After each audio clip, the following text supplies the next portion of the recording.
Bon vendredi matin, les filles. J'espère que vous allez bien. Bienvenue sur le podcast Élite, un podcast qui a pour but de vous donner les meilleures informations possibles en ce qui a trait à l'entraînement et l'alimentation pour femmes au travers de mes petites péripéties, de mes histoires de clientes à succès, des formations que je fais. Donc, bienvenue sur le podcast. Donc, aujourd'hui, petit résumé de ma semaine. C'était une très belle semaine, ça l'a passé vite. J'adore le travail que je fais. J'ai eu des bons commentaires de mes clientes aussi, c'est toujours apprécié.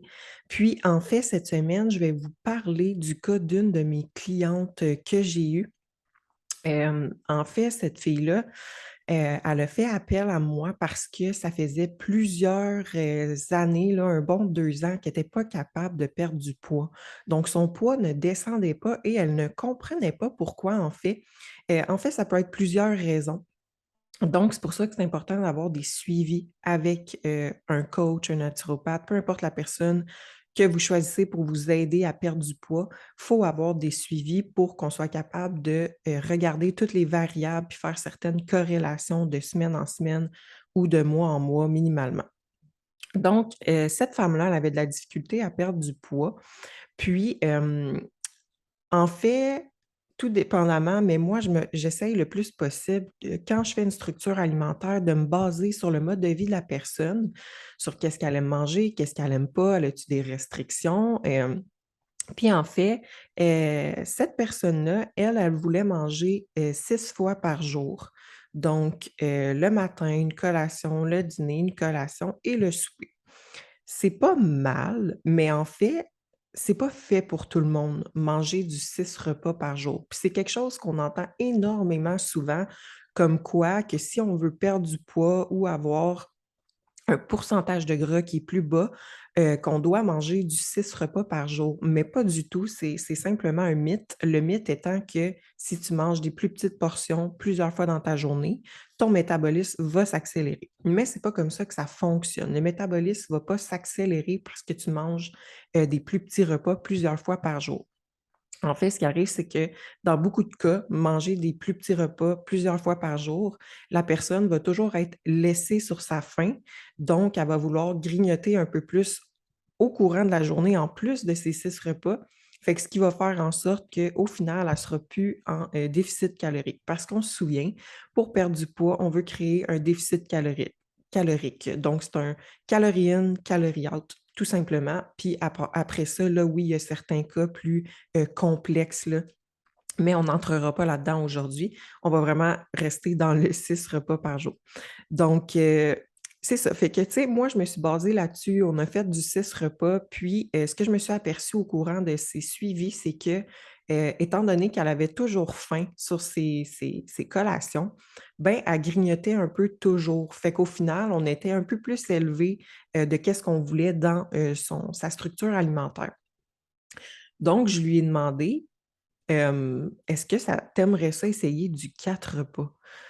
Puis elle m'a dit: «Ben oui, tu sais, pourquoi pas, on va essayer». Fait que je l'ai mis sur du 4 repas. J'ai pas baissé ses calories, j'ai pas vraiment changé ses macros non plus, c'est juste que j'ai condensé ses repas en du 4 repas.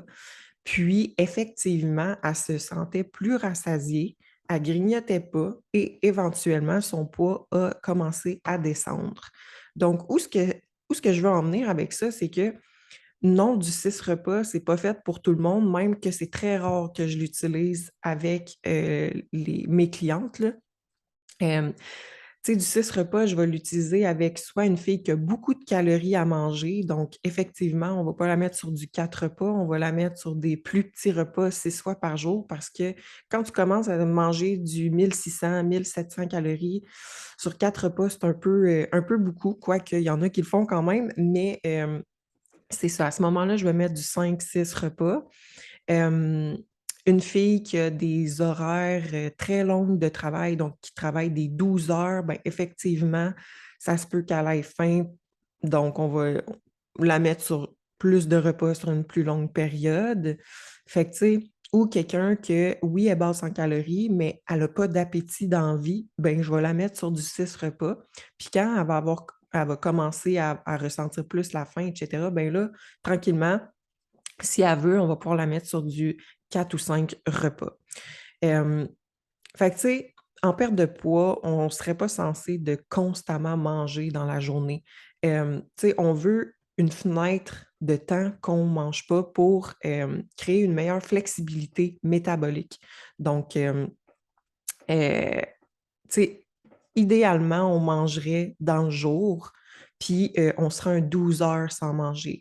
Dans le sens que si tu termines de manger à, 19 heures le soir, on va dire, ton souper, ben, tu attendrais à 7 heures le matin avant de manger. Puis, ça va juste vraiment beaucoup t'aider là, au niveau digestif également, là. Pas simplement sur la flexibilité métabolique, mais aussi sur la digestion. Parce qu'il y a des filles qui vont manger directement avant de se coucher, puis quand ils se lèvent, ils vont remanger, mais sont toujours constipés, ils ont des problèmes de digestion. Puis quand on se met à pas les faire manger pendant 12 heures, ben là, ça s'arrange. Fait que sans être un jeûne 12-12 ou 8-16, peu importe, c'est vraiment juste de manger durant le jour, arrêter le soir, puis attendre au lendemain matin. Ça fait vraiment une belle différence au niveau de la digestion, mais comme je dis aussi au niveau de la, flexibilité métabolique. Donc, c'est pas fait pour tout le monde, manger du 6 repas par jour. Je dirais que la plupart du temps, du 4 repas, c'est parfait, du 5 repas aussi. Tu sais, tes repas sont beaucoup plus complets. Tu es pas toujours en train de manger des petites collations que tu es laissé sur ta faim. Tu as un déjeuner complet, un dîner complet, un souper complet. Tu peux faire plus de repas, tu as plus de choix. Fait que je trouve que de mon point de vue, tu es encore moins restreinte que si, bon, tu as un repas par-ci que tu n'as pas de glucides, un repas par-ci que tu n'as pas de lipides. Fait que, tu sais, comme je dis, ça dépend tout le temps de la personne, de son mode de vie, de son appétit. Hem, Fait que c'est sûr que si tu es habitué de manger du 6 repas, puis que tu switches sur du 4, ben, il faut laisser un temps d'adaptation à ton corps, là. Fait que juste le temps de s'adapter, puis si après ça, si on voit que tu es bien, ben, reste comme ça. Puis comme je vous dis, ma cliente, ça a fonctionné très bien, ce qui a fait en sorte qu'elle ne grignotait plus parce qu'elle ne se sentait plus toujours laissée sur sa faim.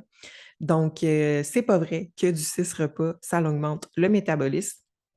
Puis, même chose pour moi, là, j'ai été longtemps à manger du 6 repas. Puis, un moment donné, je trouvais ça fatigant. J'étais tannée de manger du 6 repas pour les journées que je faisais. Fait que j'ai switché ça sur du 5. Puis honnêtement, ça va vraiment bien du 5. Peut-être que je switcherai sur du 4, mais pour l'instant, mes calories, je tourne autour de du 2100 calories par jour. Fait que réparti en 4 repas, je trouverais ça un peu beaucoup sur le coup, mais ça pourrait se faire. Ça pourrait se faire si je laisserais le temps, si je laissais si je laissais le temps à mon corps, de s'adapter à ça. Donc, voilà. Tout simplement, cette semaine, c'était, du 6 repas. C'est pas fait pour tout le monde. Ça va pas accélérer ton métabolisme non plus. Hem, Ça se peut que tu sois toujours laissé sur ta faim, fait que tu aies toujours envie de grignoter. Tandis que du 4 repas, ça va te permettre d'avoir, une fenêtre de temps que tu ne mangeras pas. Ça va aider ta digestion, ça va aider ta flexibilité métabolique. Donc là, ton métabolisme, il va être un petit peu mieux avec ça. Puis tu vas te sentir plus rassasié et en plus de ça, tu vas avoir plus de choix, dans tes recettes. Donc sur ce, si vous avez appris quelque chose, n'hésitez pas à partager à une amie, partager en story, laisser un 5 étoiles sur Spotify, laisser un commentaire écrit ou un j'aime sur YouTube et on se parle vendredi prochain.